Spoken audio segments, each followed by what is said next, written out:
merci et bienvenue si vous nous rejoignez. Dernière partie de l'Africa Newsroom. Thierry Mouélé, écrivain et enseignant. Thierno Hamidou Baldé, membre de la cellule de communication de l'UFDG. Abdelkerim Yacoub Koundougoumi, coordinateur du pacte et directeur Afrique centrale de l'Organisation internationale Internet sans frontières, nous accompagne depuis le début de cette émission. Tout de suite, notre Zoom Société consacré aujourd'hui à la crise alimentaire dans la région du Sahel.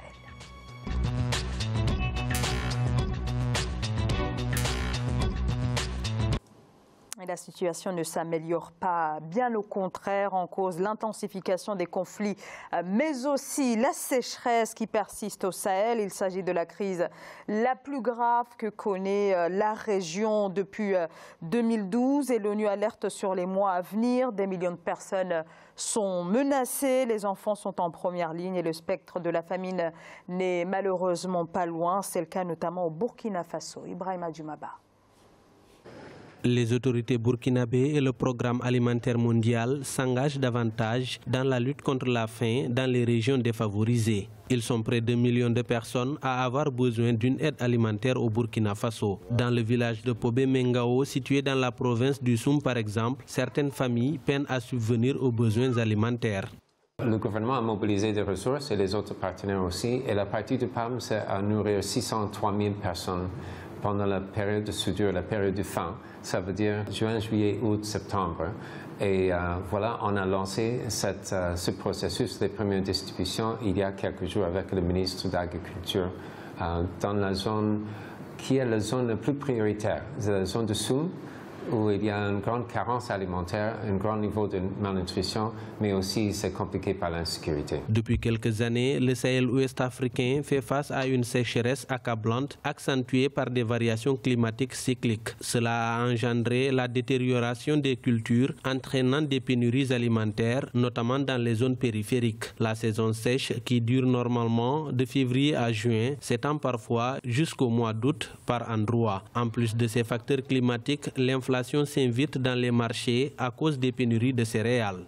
Nous pouvons dire à partir des bilans que nous avons eus que 477 000 tonnes de déficit par rapport à l'année passée, soit 11,03%. Face à cette situation difficile, nous avons pris les dispositions avec le gouvernement en mettant en place un plan de riposte et de réponse pour faire en sorte que nous puissions résoudre un temps soit peu les problèmes de cette insécurité. Le programme alimentaire mondial a officiellement lancé une campagne de distribution de nourriture pour couvrir 15 provinces au Burkina Faso. Selon les Nations Unies, environ 6,8 millions de personnes pourraient avoir besoin d'une aide alimentaire au mois d'août dans les pays du Sahel. Cela représente une hausse de près de 60% par rapport à l'année 2017.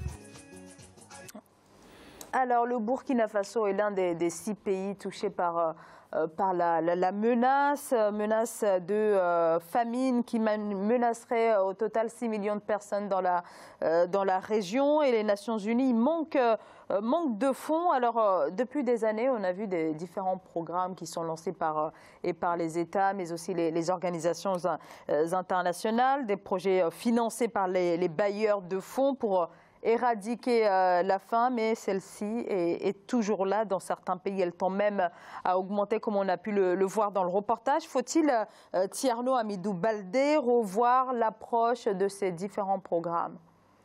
Bon, de façon générale, d'abord, comme c'est une question urgente, il faut essayer notamment de profiter du plateau pour appeler notamment les bonnes volontés à participer à ces programmes.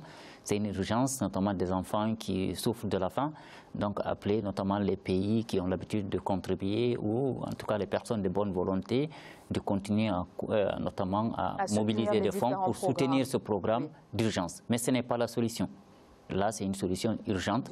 Donc, on fait face à l'urgence. Et dans le reportage, on montre notamment que c'est une question qui revient toutes les années. Et d'où ce n'est pas véritablement la solution efficace. La solution efficace, c'est relancer la production agricole et orienter cette production agricole vers surtout des cultures vivrières et non des cultures industrielles. Parce qu'au niveau du Burkina Faso, ce qu'il faut relever ces dernières années, c'est qu'il y a une amélioration au point de vue agriculture. Mais souvent, c'est la culture du coton, Et donc, c'est des cultures industrielles qui ne sont pas transformées dans le pays, qui sont souvent des cultures d'exportation. Ce ne sont pas des cultures. Mais est-ce que la lutte contre la faim ne se pense pas sous différents angles, à savoir l'agriculture, mais aussi on pense aussi aux infrastructures et aussi à la stabilisation de la région? Donc, du coup, il y a la question déjà de l'orientation agricole. Donc, du coup, ça ne veut pas dire qu'il ne faut pas développer les cultures industrielles, mais il ne faut pas faire en sorte qu'on donne beaucoup des intrants agricoles aux agriculteurs, simplement dans le fait de cultiver que des cultures industrielles, des cultures d'exportation, et à la fin de l'année, les gens mettent toute leur économie à acheter du riz importé. Ça ne sera pas véritablement de la solution. Donc il faut mettre des programmes pour que les gens soient actifs, notamment dans la culture, notamment des cultures vivrières, c'est extrêmement important. Deuxièmement, c'est la question des conflits. On a dit, notamment dans le reportage au niveau des Nations Unies, des rapports sortent que 60% des crises alimentaires sont liées notamment ou provoquées par l'homme. Donc ce n'est pas la sécheresse, c'est simplement l'homme à travers les conflits. Donc du coup, la résolution des conflits, c'est une chose extraordinaire, mais aussi la question environnementale. Les pays, notamment ouest-africains, sont notamment des pays qui ont orienté souvent leur économie vers notamment les mines. Et l'exploitation minière est une conséquence néfaste au niveau du point de vue environnement. Et qui nuit à l'environnement provoque notamment la sécheresse et un impact sur l'agriculture. Et petit à petit, tu entraînes la faim et la pauvreté dans ton pays. Donc du coup, cette relation notamment, orienter toutes les politiques publiques vers les questions minières, faciliter d'avoir de revenus au niveau du pays, ce ne souvent pas de bonnes solutions. Les mines peuvent participer à développer un pays, mais il faut prendre que la base du développement d'un pays, c'est l'agriculture. Abdelkarim Yacoub Koundoungoumi, Thierno Hamidou Baldé soulève la problématique finalement de l'orientation de ces programmes. Non, je crois que oui, mais ça ne suffit pas, il faut encore plus. Je crois qu'il faut des mécanismes d'ajustement stratégique, de préparation aux catastrophes et au changement climatique. Nos États sont dépourvus des mécanismes dont beaucoup de pays européens ont. En cas d'urgence, on active des plans. Vigipra, des plans A, plan B, mais chez nous, il n'y a pas. On réagit à l'événement. C'est des réactions à des événements catastrophes déjà arrivés. On ne devait pas être dans la réaction, mais dans la prévision et même l'action en avance pour prévoir. Il manque de la préparation. Il manque de préparation. Aujourd'hui, pendant les catastrophes, on a vu dans le reportage, qu'est-ce qu'a fait l'État burkinabé? Appelle le citoyen à venir soutenir. C'est les citoyens qui se sont mobilisés pour dire non, ce n'est pas le travail des citoyens, ça c'est le travail des gouvernants qui devaient mettre des mécanismes de prévision. Aujourd'hui, ce n'est pas l'urgence. Chaque année au Burkina, 30 000 enfants de moins de 5 ans meurent de malnutrition. 30 000 enfants chaque année. Ce n'est pas de nouveau.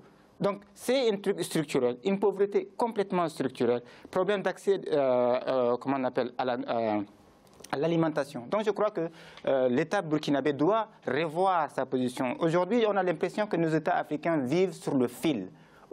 C'est comme s'ils ont du mal à joindre les deux bouts à la fin du mois. Ce n'est pas possible. Donc je crois qu'il faut vraiment que les États mettent le paquet, comme a dit mon frère, que de ne pas l'agriculture industrielle, mais aussi de voir sur leur capacité de pouvoir atteindre l'autosuffisance alimentaire en priorité avant d'aller vers de la culture industrielle. Alors, ça, c'est vraiment important. Donc des millions d'enfants qui meurent chaque année. Là, on a 1,6 million qui sont directement menacés par la famine.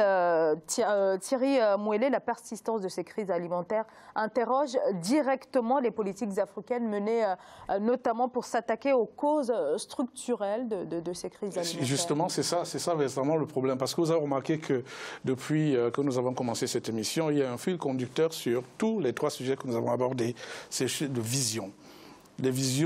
Une vision politique, une vision générale qui met en place en fait des politiques macro-structuraux qui en fait entrent dans le besoin réel du pays avec des tableaux de bord projectionnistes qui donnent en fait en termes d'évaluation, mais en termes de projection aussi, ce dont le pays a besoin. Et les pays, il y a eu des sécheresses dans le monde. On a l'Éthiopie, par exemple. Si on se rappelle les années 80, on a connu une grosse famine en Éthiopie. Je ne suis pas très sûr que ça peut reprendre aujourd'hui parce qu'à l'époque, le Premier ministre éthiopien, je pense qu'il s'appelait Meles Zenawi, si je ne me trompe pas, a mis en place, n'est-ce pas, des mécanismes d'anticipation, y compris les grands plans d'irrigation, n'est-ce pas, des zones désertiques. Pourquoi on ne peut pas... Il y a Israël, par exemple, qui est un partenaire stratégique en termes de sécurité de beaucoup de pays africains. africain, mais qui a également une grosse expérience dans la manière de dompter, n'est-ce pas, des espaces arides. Et Israël, par exemple, peut être un partenaire pour aider, pas simplement pour des armes, mais également pour des solutions, parce que si jusqu'à présent on n'a pas de solutions structurelles et durables par rapport aux catastrophes et par rapport au fait de dompter la nature rebelle et aride, on peut s'appuyer sur l'expérience des autres. Ça s'appelle du benchmarking. On n'a pas beaucoup de temps et j'ai une dernière question à vous poser, Tierno Hamidou Baldé. Est-ce que ce n'est pas un leurre de croire qu'on peut éradiquer la faim dans le contexte, dans un tel contexte comme on le constate actuellement dans la région du Sahel? Je pense qu'on peut l'éradiquer. Je pense que c'est une question de vision et de volonté politique. Malheureusement, les dirigeants manquent de vision, c'est-à-dire qu'ils préfèrent souvent des facilités de politique publique très faciles. Et quand l'État n'arrive pas à engager notamment des recettes, cet État-là ne peut pas financer des plans d'urgence. Et c'est cette question-là que le Burkina Faso ne peut pas faire face à un plan d'urgence d'une telle envergure parce que l'État n'engrange pas beaucoup de recettes, des corruptions, des mauvaises politiques publiques qui font que notamment les pays n'ont pas de recherche. Ils sont habitués à l'assistance. Moi, je dirais qu'on va renvoyer toutes ces organisations internationales, les PAM, les FAO, tout ça, pour que nos dirigeants prennent leurs responsabilités. Là, eux, ils sont sur leur laurier. Tant que ces organisations sont là en train de faire le travail de nos États... Alors, il faut quand même aussi aider la population. Alors, non, il faut aider la population. Alors, malheureusement, on aura le temps, bien sûr, de revenir sur ce sujet majeur dans nos prochaines émissions. Abdelkerim Yacoub Koundougoumi, un grand merci à vous d'avoir participé à ce débat. Je rappelle que vous êtes le coordinateur du pacte et directeur Afrique centrale de l'organisation internationale Internet sans frontières. Thierry Mouélé, merci à vous également. C'est un plaisir. Je rappelle que vous êtes écrivain également enseignant. Tierno Hamidou Baldé, merci beaucoup. Je rappelle que vous êtes membre de la cellule de communication de l'UFDG, l'Union des forces démocratiques de Guinée. Merci à vous, bien sûr, de nous avoir suivis, à suivre les journaux de la rédaction. Je vous retrouve demain. Bonsoir.